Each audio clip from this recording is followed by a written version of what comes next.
Hello everyone and welcome back to another video, and today we take a look at another motherboard, and this time my Gigabyte X370 Gaming K7. This is the motherboard and also the CPU that renders all of my videos, and well, basically how fast this is gonna be out depends on how fast I'm gonna be able to put this back together. So, what we have here is Gigabyte's flagship model for the X370 chipset, so the first generation of Ryzen. And yeah, so this was their top-end overclocking board, and it is actually, you can use this for liquid nitrogen. It probably also is good for second-gen Ryzen. Just third-gen Ryzen with anything that's more than an 8-core, this is probably gonna have some problems with. But I'm not doing liquid nitrogen on this. I use this for my test bench and I render my videos on it. And yeah, so as you can see, I've taken the board apart. There is not much left on this. And yeah, so I'll be talking about what we have on here, specifically the V-Core VRM and just all the other stuff that I find interesting, and anything else I can basically think of. So, let's get right into this, shall we?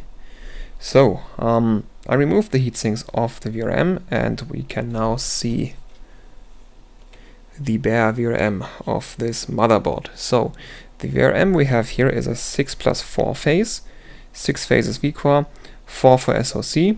The 4 SoC phases are doubled, so this is actually a 6 plus 2x2 phase, so to say, but yeah, it's easier to say 6+4. And the controller is right there. That is, if I can bring it close enough. Yeah, I don't think you'll be able to see this. This is an international rectifier IR35201, and that is an 8-phase controller. And 6 of those go into V-Core and 2 of those go into SoC, which are being doubled. And yeah, SoC and V-Core use the same power stages on this. So yeah, this is actual power stages, not discrete MOSFETs like the ASUS board that we looked at had. And also my Z370 board also has discrete MOSFETs because it's one of the non-high-end ones. This one is running actual power stages, which are very, very efficient compared to discrete MOSFETs, and these are international rectifier IR3553s. And yeah, so these are rated for 40 amps continuous, which means we have a maximum current throughput on the V-Core side of 240 amps. That's plenty. So yeah, a lot of the data about the VRM that I'm gonna give to you here is from Bullseye's PCB breakdown of this board. So yeah, pretty much all the information I have about this board comes from him and his video. If you wanna get a little bit more into the specifics of this board, I do recommend watching his video on this board. He tells some more stuff about the VRM specifically. Yeah, and so where were we? Yeah, and Bullseye says that like 240 amps is plenty because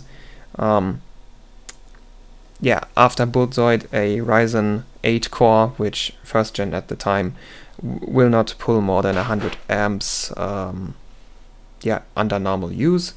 And that was, he used the Ryzen 8 core at 4 GHz and 1.42 volts.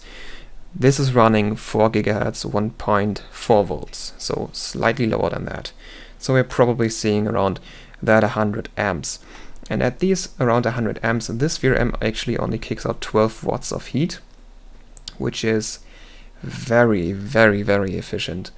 Like at full current throughput, this is not the most efficient VRM on X370, but at the sort of normal 100 amps use, this is actually a very, very efficient, if not the most efficient VRM on X370.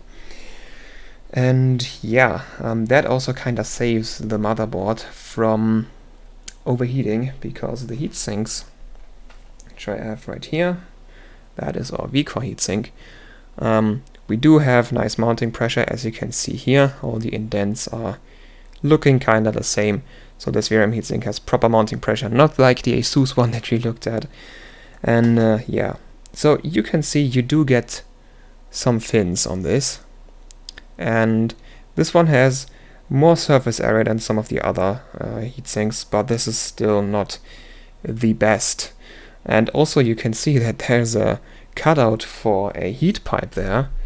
And the other heatsink, the SoC heatsink, also has that one, so there could have been a heat pipe in an L shape kinda going into these heatsinks, which should have improved the thermal performance, since the upper heatsink only cools these 4 SoC phases right here. And if you're not running an APU, there's basically no heat going to be generated up there. So if we had a heat pipe, a lot of the heat from the VCore portion could travel to the SoC portion and use that heatsink. But apparently Gigabyte decided that this is not necessary, and yeah, actually it's really not. The VRM on this is, when rendering a video, like when the CPU is doing some heavy lifting, this is 75, 76 degrees, and that's completely fine.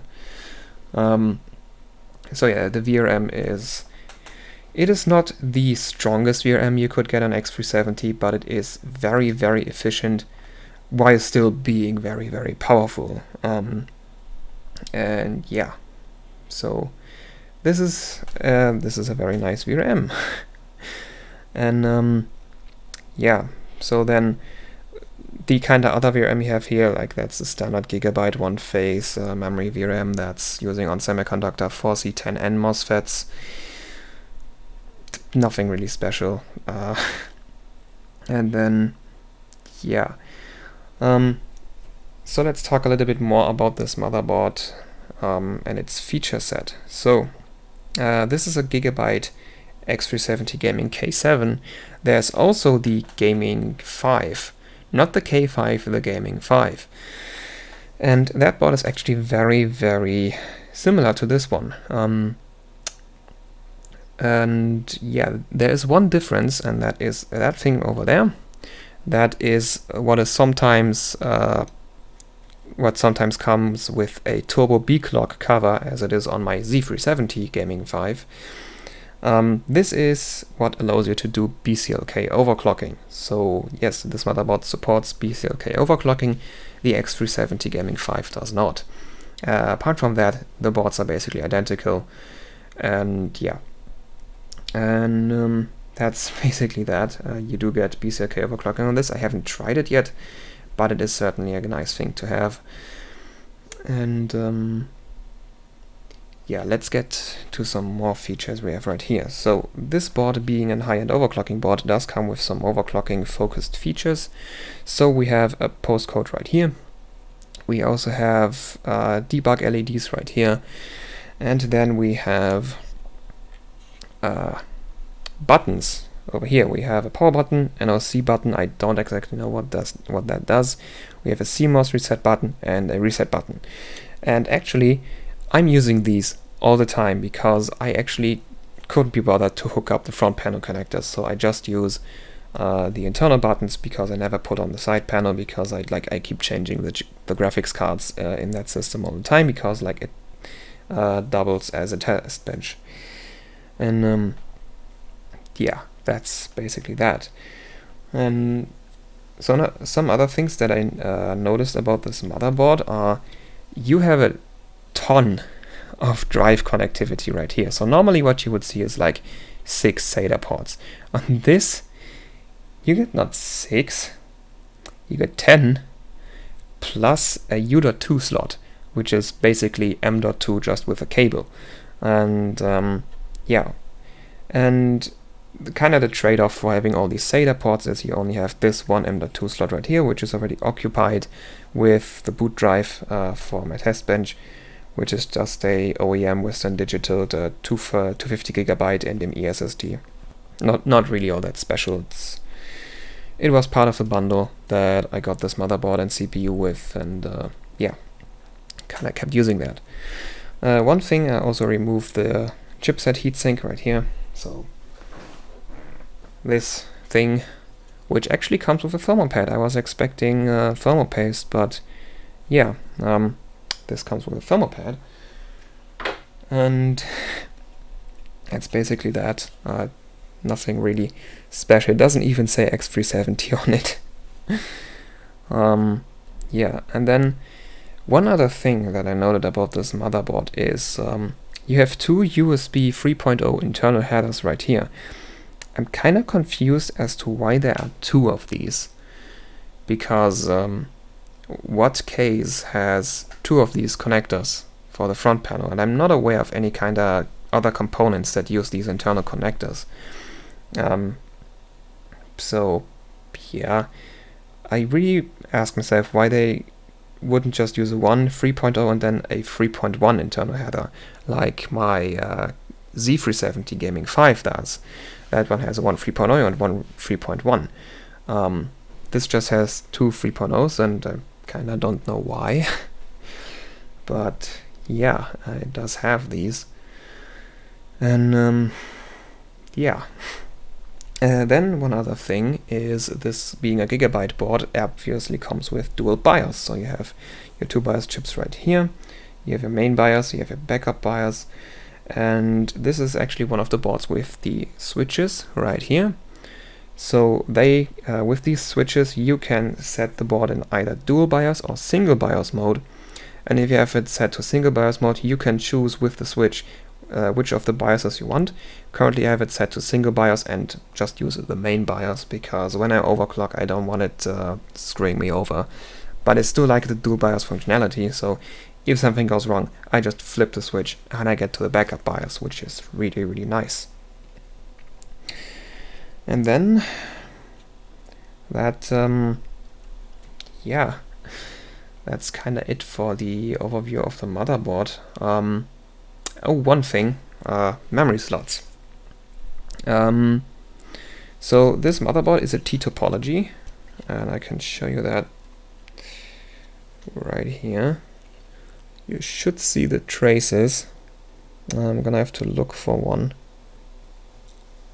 Can't really find them. I did look at the board, and I did see the T topology. Yeah, you can see it right there.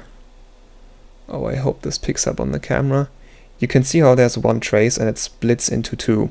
So this is a T topology, because a daisy chain would just go to the first slot and then go to the second, whereas T topology splits up in between them. So this is a T topology board, and basically what that means is that it does not have preferred memory slots for overclocking. So what you have on a daisy chain is, let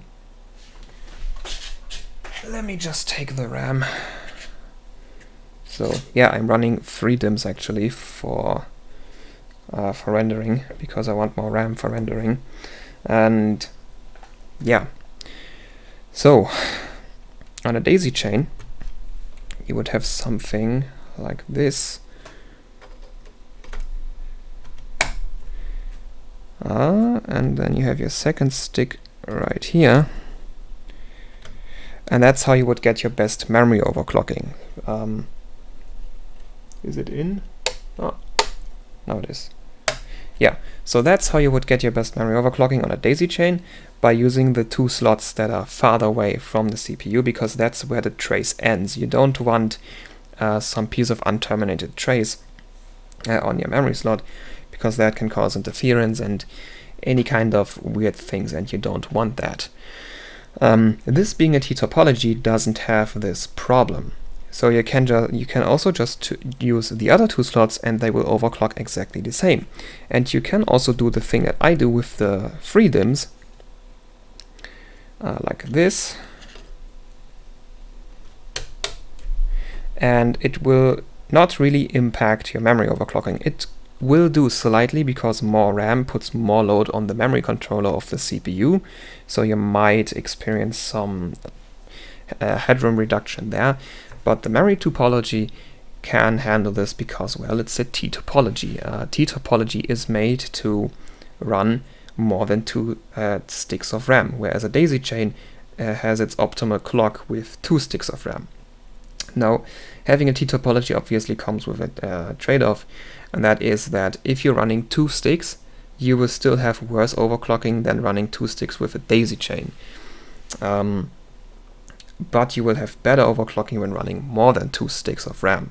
So me running this third stick right here for rendering, which the third stick is Hynix CJR, the other 2 ones are Samsung C-Die, so the other 2 ones are very, very bad. The CJR stick is actually pretty good. So I can run all the I'm running all these sticks at 3200 CO16, which is the max that the C-Die will do. The CJR stick can handle 3600 CO16, but it's locked to 3200 CO16 too, because gotta run all the RAM sticks at the same speed. And yeah, so this being a T-topology board, it does not decrease the speed of the C-Die RAM by putting in this third stick on a daisy chain board. You might run into a problem where you would have to lower the overall speed because you added more than 2 sticks. Yeah, and here I don't have to do that. I can still run the 2 C-Die sticks at their full potential, and then yeah, the CJR is kind of being held back by them, but there's nothing really I can do about this. So yeah, that's a nice thing. And I think that's actually pretty much it. This is not really a long video. This is, yeah, basically just me showing off a motherboard and talking about the VRAM and the features and overclocking a bit. And yeah, so let's just come to conclusions. What do I think about this board? I like it a lot. It is my favorite motherboard of all my boards. I like it more than my Z370 Gaming 5 actually, just because it's a proper high-end board that has better overclocking features and just and there's a car driving by. Yeah, so I had a really good time with this motherboard. I had a lot of fun overclocking with this, and I never really had an issue. There is one thing that can happen if your GPU crashes really hard. You have to reset your CMOS to get the board booting again. But since you need a GPU to crash for that to happen, I don't really count that as a problem with the board. More like a thing of a graphics card messing up really big time. And yeah, so compared to the Asus P5 QD Turbo that we looked at, this is very good. The Asus board is very bad in my opinion. The VRM on it was actually very nice.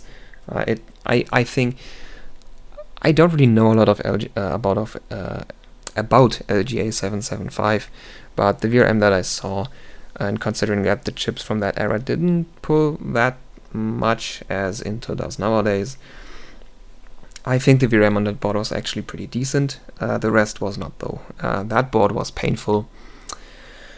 And yeah, so it is the one that I like the least.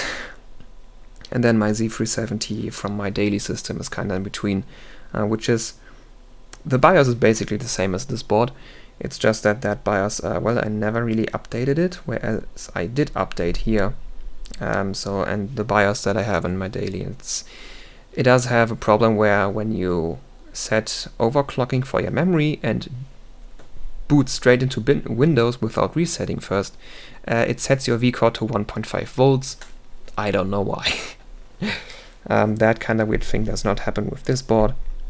And yeah, that's nice because, well, I don't like having 1.5 volts vCore. Yeah, and then that's pretty much it. I think the only thing I could still show off is like the I/O, which that's a nice I/O. I think, like, I like the I/O. You have a ton of USB ports. You have 4 3.0 ones. These two, I actually don't know what speed these are. 2 3.1, and then I don't know if these are 3.12 or also 3.0 or something, or like if I don't think there's 3.2 slots. I actually didn't really look that up. Yeah, you get your one HDMI in case you run an APU in this. Because, well, you have 4 phases SoC and you have a T topology, so you can add a lot of RAM. So this is actually nice board for APU overclocking, and then you also get your dual LAN, which one of these is 1 gig Intel, I think, and the other one is 2.5 gig Realtek, if I'm not mistaken. Yeah, I don't know. But yeah, I don't really care that much about the I/O. What I care about is how this board overclocks, what features it has, how it behaves, and yeah, I like this board a lot. I had a really good time with this. And now I'm gonna reassemble it again, put it in the system, and render this video on it. And yeah, since I'll be doing that now, I hope you all enjoyed watching this video, and until we see each other next time, goodbye.